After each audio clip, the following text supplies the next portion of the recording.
Hello everyone, good afternoon. কেমন আছো সবাই? কি ভাবছো এই বিকেলবেলা কি মচমচ করছি?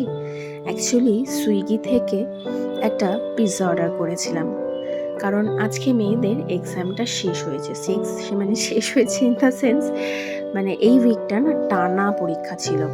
তো মেয়েরা তো পড়াশুনো করেছেই, সাথে মায়েদেরও পড়াশুনো হয় বলতে পারো। মায়েদেরও টেনশনটা প্রচুরই থাকে যে কি পড়েছে, কি পারবে, এক্সামে কি আসবে, বেশি মায়েদের সেই টেনশনটা থাকে।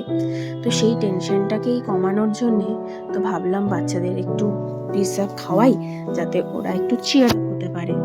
তো সেই কথা মতোই ওদেরকে সারপ্রাইজ দেবো বলেই অর্ডার করেছিলাম। এমনিতে তো সাধারণত সন্ধ্যাবেলা দুধ কর্নফ্লেক্স, দুধ চকোস, দুধ বিস্কুট, দুধ হরলিক্স এরকম খায়। তো প্রথমে বললো মা কিছু করবে না, খাবো না। বললাম দাঁড়া, একটা সারপ্রাইজ আছে। তো যখনই এটা দেখলো আর দেখে কে ওদের আনন্দে, বলছে মা কেন আনলে? বললাম ইচ্ছে হলো, তোরা অনেকদিন খাসনি পিৎজা, তাই তোদেরকে সারপ্রাইজ দিলাম। যাই হোক, পিৎজাটা কিন্তু নো ডাউট দারুণ ছিল। আমি বলবো এই পিৎজা হাট বলো, বার্গার কিং বলো, যেখান থেকেই পিৎজা খাওয়া হোক না কেন, ওদের থেকে আমি এটা বলবো মাছ মাছ মাছ বেটার টেস্ট। তোমরা ট্রাই করতে পারো।